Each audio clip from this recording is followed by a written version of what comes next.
الحمد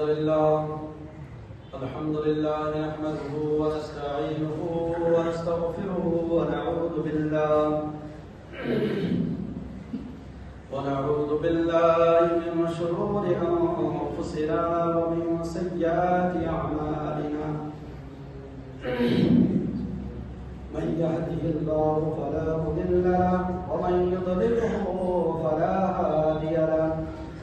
وأشهد أن لا إله إلا الله وأشهد أن محمدا عبده ورسوله. أما بعد فإن خير الحديث كتاب الله وخير الهدي هدي محمد صلى الله عليه وسلم وشر الأمور محدثاتها وكل محدثة بدعة وكل بدعة ضلالة وكل ضلالة في النار. فقد قال الله تبارك وتعالى: أعوذ بالله من الشيطان الرجيم. بسم الله الرحمن الرحيم. يا أيها الذين آمنوا اتقوا الله حق تقاته ولا تموتن إلا وأنتم مسلمون. يا أيها الناس اتقوا ربكم الذي خلقكم من نفس واحدة وخلق منها زوجها وبث منهما رجالا كثيرا ونساء واتقوا الله الذي تساءلون به والأرحام إن الله كان عليكم رقيبا. يا أيها الذين آمنوا اتقوا الله وقولوا قولا سديدا يصلح لكم أعمالكم ويغفر لكم ذنوبكم ومن يطع الله ورسوله فقد فاز فوزا عظيما. بارك الله لنا ولكم في القرآن العظيم ونفعنا وإياكم بالآيات والذكر الحكيم. إنه تعالى جواد كريم ملك رؤوف رحيم.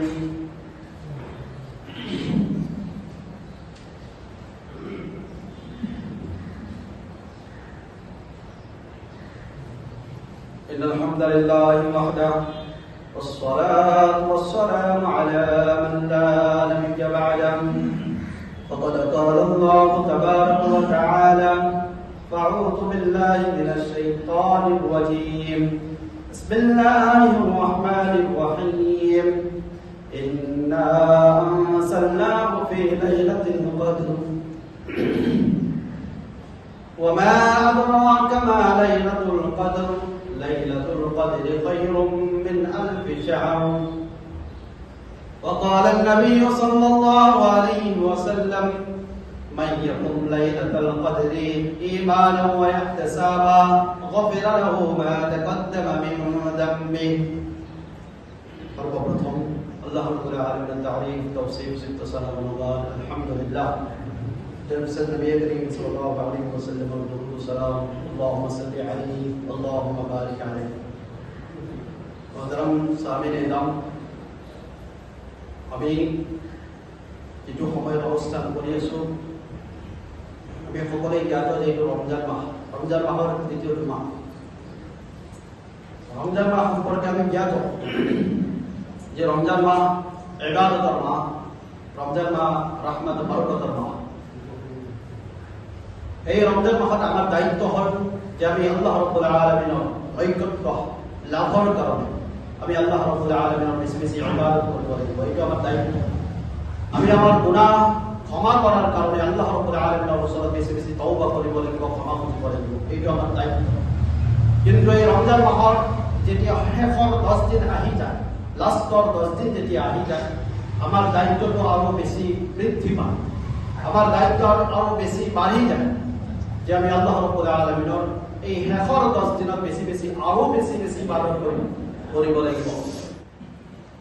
কিয়নো আল্লাহ রাব্বুল আলামিনের নবী সাল্লাল্লাহু আলাইহি ওয়াসাল্লাম সম্পর্কে হযরত আয়েশা সিদ্দিকা রাদিয়াল্লাহু তাআলা আনহা থেকে বর্ণনা করেন যে ইজা দাখালা العشر أي العشر الأخير من رمضان আল্লাহর নবী সাল্লাল্লাহু আলাইহি ওয়াসাল্লাম সম্পর্কে হযরত আয়েশা সিদ্দিকা রাদিয়াল্লাহু তাআলা আনহা বর্ণনা করেন যে যেতিয়া রমজান মাহৰ শেষৰ 10 দিন আহিছিল নবী সাল্লাল্লাহু আলাইহি ওয়াসাল্লামৰ পৰিস্থিতি হয়েছিল যে শাদ্দা মিহজাৰাহু নবী সাল্লাল্লাহু আলাইহি ওয়াসাল্লাম নিজৰ লুঙ্গিটো তহবনটো নবী সাল্লাল্লাহু আলাইহি ওয়াসাল্লাম বহুত মজবুত ভাবে বহুত টাইট ভাবে নবী সাল্লাল্লাহু আলাইহি ওয়াসাল্লাম পিন্ধি রইছিল ওয়া আহিয়া লাইলাহু শেষৰ 10 দিনত নবী সাল্লাল্লাহু আলাইহি ওয়াসাল্লামৰ পরিস্থিতি হয়েছিল যে নবী সাল্লাল্লাহু আলাইহি ওয়াসাল্লাম নিজে রাতে জাগিছিলেন জাগি আল্লাহ রাব্বুল আলামিনের ইবাদত করেছেন ওয়া আইকাদা আহলাহু নবী সাল্লাল্লাহু আলাইহি ওয়াসাল্লাম নিজের ফ্যামিলি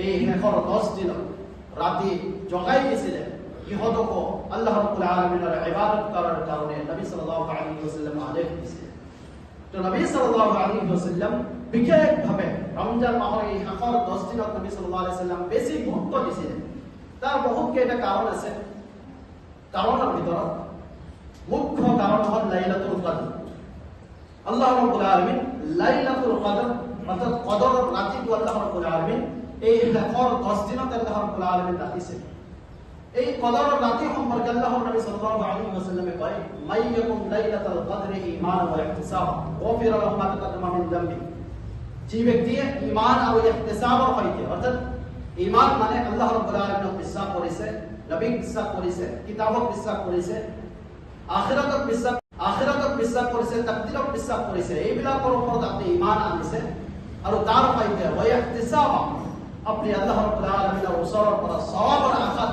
যদি আপনি এই কদৰৰ ৰাতিত যদি আপনি ইবাদত কৰিব পাৰে আল্লাহৰ নবী সাল্লাল্লাহু আলাইহি ওয়াসাল্লামে কয় গফিৰা লাহু মা তাকাদ্দামা মিন যামবি এই ব্যক্তিৰ পূৰ্বৰ সকলো গুনাহ আল্লাহ ৰাব্বুল আলামিন ক্ষমা কৰে দিবেন আপনি এই লাইলাতুল কদৰৰ ৰাতিত যদি আপনি ইবাদত কৰিব পাৰে আপনার জিন্দেগীর সকলো গুনাহ আল্লাহ রাব্বুল আলামিন ক্ষমা করে দিবেন লাইলাতুল কদর সম্পর্কে আল্লাহ রাব্বুল আলামিন কয় ইন্না আনজালনাহু ফি লাইলাতুল কদর যে মই এই কোরআন কারীম লাইলাতুল কদর কদরের রাতিত মই নাযিল করেছি অবতীর্ণ করেছি লাইলাতুল ওয়া আদরাকা মা লাইলাতুল কদর আল্লাহ রাব্বুল আলামিন মুহাম্মদ সাল্লাল্লাহু আলাইহি ওয়াসাল্লাম কয় হে মুহাম্মদ সাল্লাল্লাহু আলাইহি ওয়াসাল্লাম ওয়া আদরাকা মা লাইলাতুল কদর আপনি কি জানেন লাইলাতুল কদর কি বস্তু আল্লাহ রাব্বুল আলামিন কয় লাইলাতুল কদর খায়রুম মিন আলফি শাহর লাইলাতুল কদর হইছে কি 1000 মাহ থেকে উত্তম অর্থাৎ 1000 মাস কোন ব্যক্তি যদি ইবাদত করে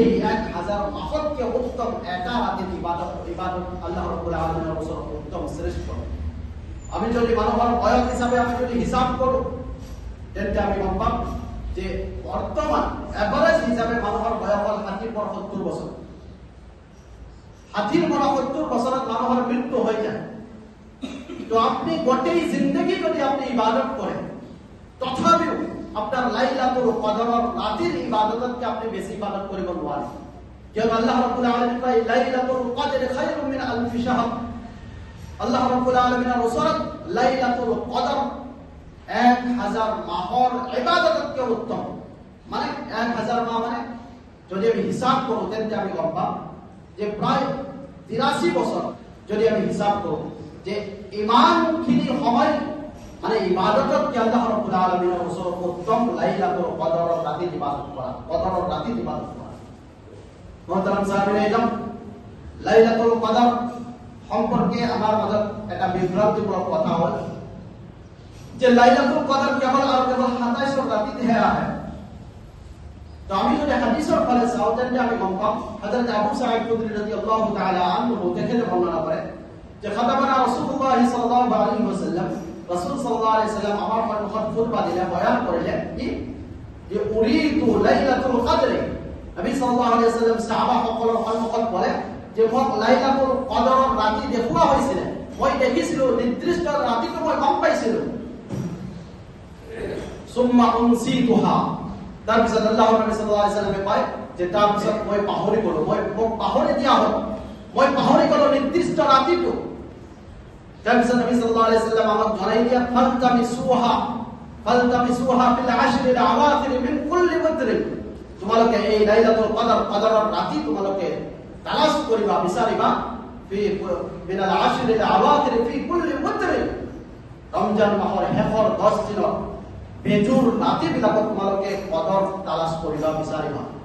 অৰ্থাৎ এই শেষৰ 10 দিন যিটোত আমি আজি প্ৰৱেশ কৰিম, এই 10 দিনত আল্লাহৰ নবী সাল্লাল্লাহু আলাইহি ওয়াসাল্লাম যিবিলাক বেজুৰ ৰাতি আছে, সেই ৰাতিবিলাকত আমাক কদৰ বিচাৰিব দিছে, আমাক কদৰ তালাশ কৰিব দিছে। তো যিসকল মানুহে কয় যে কদৰৰ ৰাতি, লাইলাতুল কদৰ কেৱল আৰু কেৱল 27 ৰাতি, এইটো এটা প্ৰচলিত বিভ্ৰান্তিমূলক কথা হয়। নবী সাল্লাল্লাহু আলাইহি ওয়াসাল্লাম আমাক স্পষ্টভাৱে জনাই দিছে যে কদৰৰ ৰাতি শেষৰ 10 দিনত যিবিলাক বেজুৰ ৰাতি আছে, সেই বেজুৰ ৰাতি লাইলাতুল কদৰ আহিব পাৰে। তো আমাক নবী সাল্লাল্লাহু আলাইহি ওয়াসাল্লাম এই বেজুৰ ৰাতি কদৰ তালাশ কৰিব দিছে, বিচাৰিব দিছে। এই শেষৰ 10 দিনত আৰু বিশেষ একটি আমল হল ইতিকাফ। ইতিকাফ সম্পর্কে হযরত আয়েশা সিদ্দিকা রাদিয়াল্লাহু তাআলা আনহা থেকে বর্ণনা করে, মা জালা রাসূলুল্লাহ সাল্লাল্লাহু আলাইহি ওয়াসাল্লাম ইয়াতাকিফু ফিল আশর আল আওয়াখির হাত্তা কবদাহু আল্লাহ। আল্লাহর নবী সাল্লাল্লাহু আলাইহি ওয়াসাল্লাম বরাবর ভাবে নবী সাল্লাল্লাহু আলাইহি ওয়াসাল্লাম রমজান মাসের শেষৰ 10 দিনত ইতিকাফ করেছিলেন। ইতিকাফ করে নবী সাল্লাল্লাহু আলাইহি ওয়াসাল্লামের মৃত্যু হয়েছিল। অর্থাৎ নবী সাল্লাল্লাহু আলাইহি ওয়াসাল্লামের জিন্দেগী যিমান রমজান আহিছিল, গোটেই রমজানের শেষৰ 10 দিনত নবী সাল্লাল্লাহু আলাইহি ওয়াসাল্লাম 10 দিন ইতিকাফ কৰেছিলেন। তো এই ইতিকাফ সম্পৰ্কে যিবিলাক ফজাইল আমাৰ সন্মুখত বৰ্ণনা কৰা হয়, যে ইতিকাফ কৰিলে আপোনাৰ গুনাহ মাফ কৰা হ'ব, আপোনাৰ এই ফজিলত আছে, এই ফজিলত আছে, এই যিবিলাক হাদিস আমাৰ সন্মুখত বৰ্ণনা কৰা হয়, গোটেইবিলাক হাদিস জাইফ, গোটেইবিলাক হাদিস দুৰ্বল। ইতিকাফ সম্পর্কে আমার মাজত প্রচলিত কথা হল যে কোনো একটা মসজিদত যদি ইতিকাফ করা নহয়, তেন্তে সেই মসজিদৰ কমিটি, সেই মসজিদৰ মুছল্লিসকল সবেই গুনাহগাৰ হ'ব। কিয়নো ইতিকাফক আমি ফৰজে কিফায়া বুলি আমি বনাই লৈছো। যেনে জানাজাৰ নামাজ, এজন মানুহৰ মৃত্যু হৈছে, সেই মৃত্যু মানুহৰ যদি জানাজাৰ নামাজ পঢ়া নহয়, সেই মানুহক যদি কবৰস্থ কৰা নহয়, তেন্তে সেই মহল্লাৰ সকলো মানুহ গুনাহগাৰ হ'ব। এইটো ফৰজে কিফায়া হয় জানাজাৰ নামাজ। ঠিক তেনেকে ফরজে কিফায়া হিসাবে আমি ইতিকাফক আমি বনাই লৈছো। যদি আমি কোরআন হাদিসের ফালে চাও, যদি আমি সালাফের ফালে চাও, তেন্তে আমি গম পাম।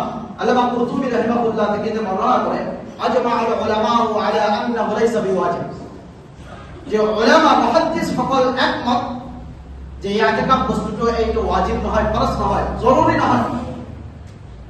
ওয়া আন্নাহু কুরবাতুম মিনাল কুরআন, ইতিকাফ হইছে আল্লাহ রাব্বুল আলামিনের কুরবাত হাসিল করার কারণে একটা যন্ত্র। ওয়া নাফলুম মিনান নওয়াফিল, ইতিকাফ বস্তু হইছে নফল একটি ইবাদত। নবী সাল্লাল্লাহু আলাইহি ওয়াসাল্লাম যিমান নফল ইবাদত করেছিলেন, সেই নফল ইবাদতৰ মাজৰ পৰা বিশেষ একটি নফল ইবাদত ইতিকাফ। ইতিকাফ রাসূলুল্লাহ সাল্লাল্লাহু আলাইহি ওয়াসাল্লাম ওয়া আসহাবুহু ওয়া আসওয়াজুহু। আল্লামা কুরতুবী রাহিমাহুল্লাহ থেকে বর্ণনা করে যে আল্লাহর নবী সাল্লাল্লাহু আলাইহি ওয়াসাল্লাম এই ইতিকাফ করেছিলেন। নবী সাল্লাল্লাহু আলাইহি ওয়াসাল্লামের সাহাবারা ইতিকাফ করেছিলেন। নবী সাল্লাল্লাহু আলাইহি ওয়াসাল্লামের স্ত্রী সকলে ইতিকাফ করেছিলেন। হযরত ইমাম নববী রাহিমাহুল্লাহ থেকে কয়, আজমাআল উলামা আলা আন্নাহু লাইসা বিওয়াজিব ওয়া হুয়া সুন্নাতুন। ইমাম নববী রাহিমাহুল্লাহ থেকে কয় যে মুহাদ্দিস সকল একমত যে ইতিকাফ বস্তুটো জরুরি নহয়, বাধ্যতামূলক নহয়, নকৰিলে মসজিদৰ কমিটি গুনাহগাৰ হ'ব, মসজিদৰ মুছল্লি সকলে গুনাহগাৰ হৈ যাব, এইটো জরুরি কথা নহয়। ওয়া আন্নাহু সুন্নাতুন, ইতিকাফ হইছে একটা সুন্নাত বস্তু, যিয়ে কৰিব সেই ব্যক্তিক আল্লাহ রাব্বুল আলামিন সওয়াব দিব। কি সওয়াব দিব সেইটো আল্লাহ রাব্বুল আলামিন জানে।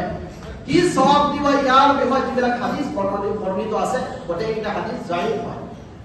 তো এতিয়া হওক এই ৰমজান মাহত শেষৰ 10 দিনত আল্লাহ রাব্বুল আলামিন আমাক বিশেষ কাম যিবিলাক দিছে, সেইটো হল এটা হল লাইলাতুল কদর। কদর আমাৰ বিচাৰিব লাগিব। কদৰৰ ৰাতিত আল্লাহ ৰাব্বুল আলামিনৰ নৈকট্য হাসিল কৰাৰ কাৰণে বেছি বেছি ইবাদত কৰিব লাগিব। দ্বিতীয়তে, যি ব্যক্তিৰ সামৰ্থ্য আছে, ক্ষমতা আছে, সেই ব্যক্তি ইতিকাফ কৰিব।